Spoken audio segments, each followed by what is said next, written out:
After the last wedding ritual was completed, Chisom opened her eyes and realized that she was in Prince Obinna's arms.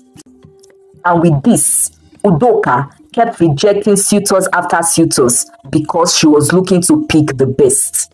And before she knew it, men stopped seeking to marry her like it was before. She passed her prime and became an old spinster. It was then Auntie Udoka realized that she had made a big mistake.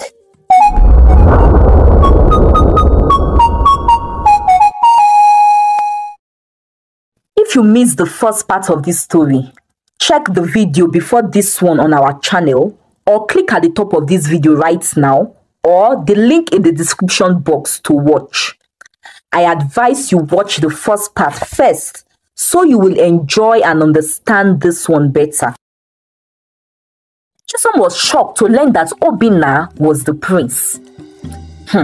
Then I must avoid him from henceforth, Chisom said in her heart. It was as though Ebere could read Chisom's thought, so Ebere told Chisom not to avoid Prince Obinna if that is what she intends to do. Chisom told Ebere that it would be of no use, as even the ordinary men in the village believe that she is cursed and would not want to marry her. So there was no way Prince Obinna, who is royalty, would marry her. I believe he is yet to know me and hear my story, and that is why he still comes around. When he finds out, I am sure that he would avoid me like the others, so I will not raise my hopes high, Chisom said. Secondly, even if he chose to marry me after knowing the truth, a marriage can still not happen between us, as I may fall into a deep sleep again on my wedding day, Chisom said. Ebere agreed with Chisom's last statement, as it was the truth. She felt sorry for her friend and wished there was something she could do to help her. Auntie Udoka had actually taken Chisom to a native doctor's place after Chisom's failed wedding with Amadi and when she was about to marry Nnamdi.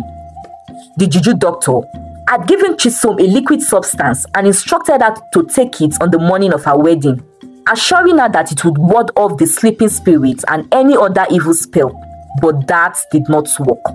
Auntie Udoka also took her to another juju doctor who performed some spiritual cleansing on Chisom, and that one still did not stop Chisom's mysterious deep sleep at every time she's about to get married. And so, Chisom, who was now tired, accepted that she may never get married. At least, her auntie loves her and would continue to accommodate her, Chisom concluded to herself. Chisom believes that Auntie Udoka better understood her plight, since Auntie Udoka too was never married. The story goes that when Auntie Udoka was young, she actually had many suitors, but somehow ended up not married to anyone for some untold reason. Auntie Udoka's story did not really make sense to Chisom, but Chisom decided not to annoy her auntie when she had asked her some years back and realized that her auntie did not want to talk about it. Prince Obinna, who had resolved that he was going to pursue Chisom and ignored the rumor about her, made attempts to speak with Chisom as before. But Chisom, after learning who Obinna was, ignored and avoided him. One day, Prince Obinna visited Chisom in her house. I have come to see you and to speak with you because you avoided me every time you see me on the way, Prince Obinna said. He told Chisom of his intentions towards her, but Chisom, having proposed in her heart to have nothing to do with him because of how it may end, rejected Prince Obinna's marriage proposal. However, Prince Obinna, whose mind is made up even before opening up to Chisom, did not relent. For weeks, he kept going to Chisom, trying to convince her. Seeing that he was not relenting, Chisom confessed to Prince Obinna that she also likes him but cannot accept his proposal because she is cursed and destined to never be married. Prince Obinna told Chisom that he is aware of Chisom's condition and does not believe that she is cursed. But even if there is any truth in it and you fall asleep during our wedding day, I would marry you still, Prince Obinna declared. His words melted Chisom's heart, and once again, Chisom saw a ray of hope and believed that she may still get married probably. Princess Ifeoma and the Queen Mother concluded that Prince Obinna may be insane or hypnotized to want to marry Chisom, despite knowing that she is cursed.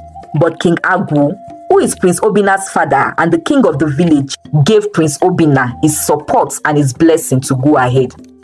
By the gods, I strongly believe your decision is not a wrong one, King Agwu told Prince Obinna. And so, after a mutual agreement between Chisom's family and King Agwu, a date was fixed for the wedding ceremony. As it was going to be a royal wedding, the news spread all over the village. Tongues began to wag.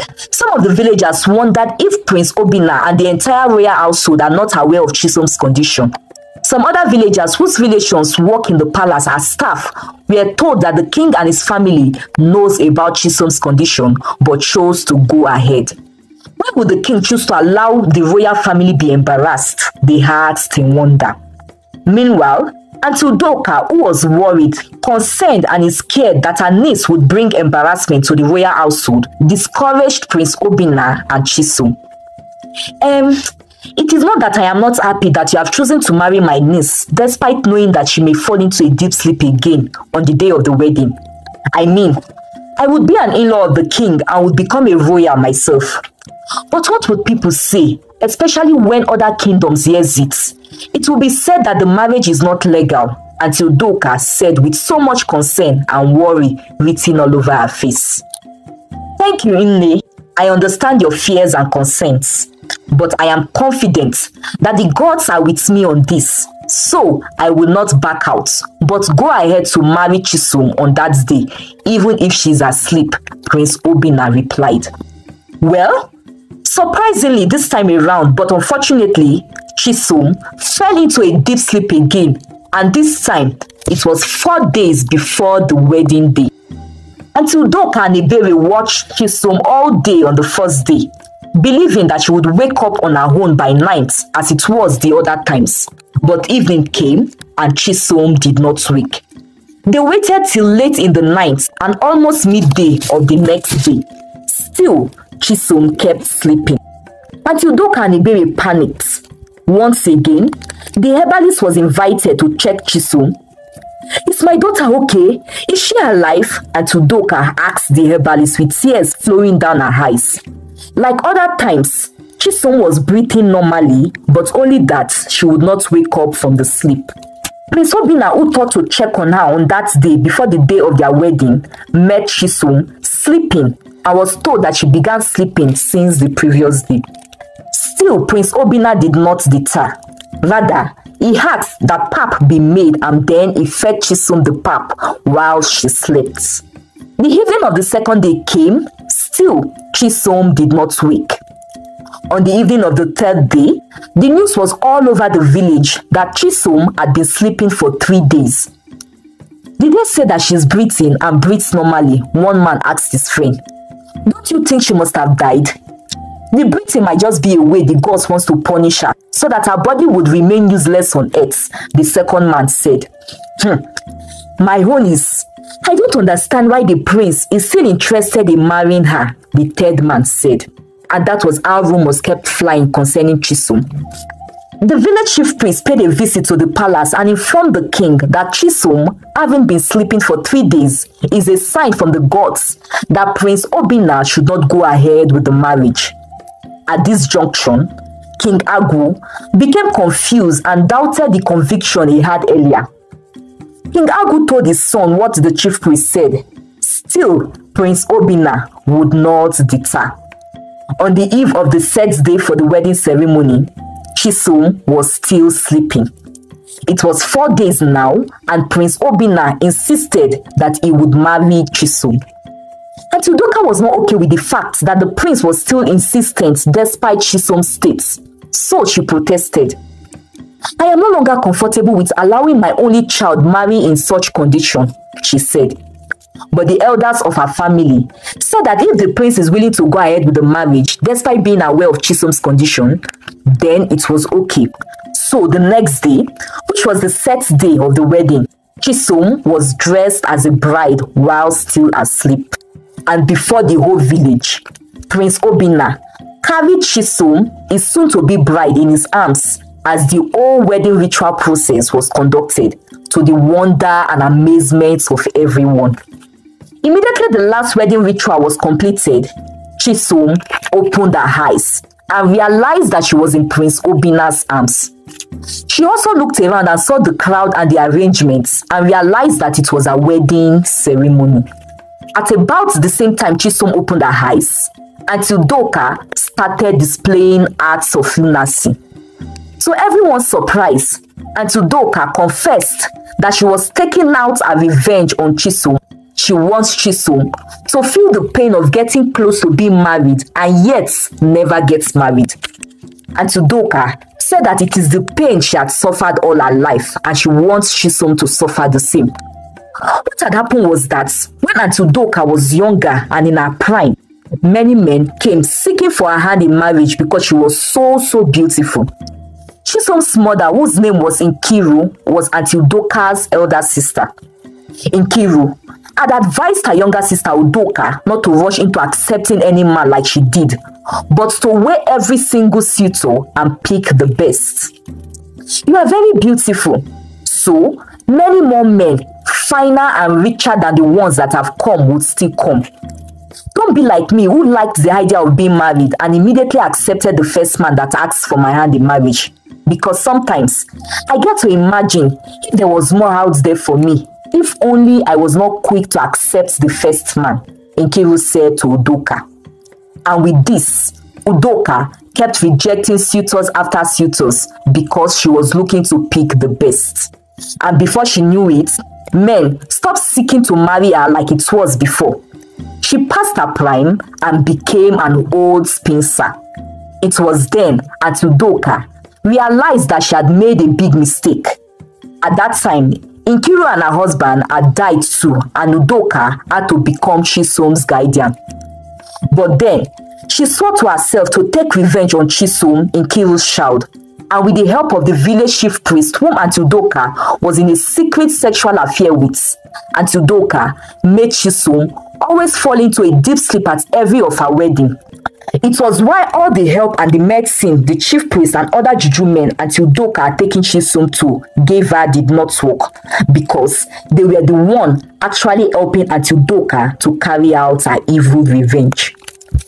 I want her to suffer the pain of being close to getting married but never be able to marry, just like I suffered, Auntie Udoka declared again. The whole village froze in shock after Auntie Udoka's confession. A bride's wedding day was supposed to be a day of joy for her, but it was not so for Chisom, as her auntie's confession shattered her. She could not believe that Auntie Udoka harbored such magnitude of hatred for her and had pretended to love her all these years. Prince Obina revealed that at a point he had doubts too and was scared if he should proceed with the wedding, but that the spirit of his grandfather had appeared in his dream one night and told him to go ahead because Chisom would be liberated and she's also destined to be his future queen. And that was when the whole village realized why Prince Obina had persisted. Minutes later, Auntie Udoka slumped and died. The evil and deceitful village chief priest was cursed by the king and banished from the village. It took a while, about up to a year, but Chisom eventually let go of the pain in her heart that Auntie Udoka had caused her. Many years later, Prince Obina and Chisom became queen and queen after King Agu passed on.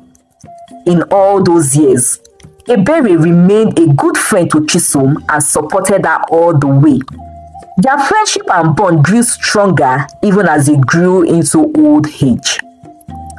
An important moral lesson from this story I want to share with you all is that, well, it is good that we accept advice from people and our older ones, but we must know how to apply such advice with wisdom.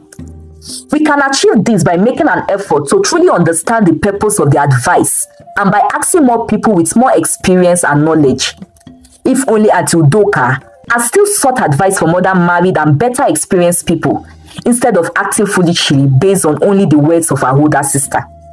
Secondly, we must be careful about the kind of advice we give to people because our own bitter experience may sometimes be only half the truth, as such advice end up destroying the lives of other people who look up to us. Lastly, we must learn to let go of past hurts, as seeking revenge always leads to self-destruction, doing more harm than good. The end. I hope you enjoyed the story and have learned a thing or two from it. I would love to know. Please leave a comment. Thank you for watching and see you in our next video. Bye.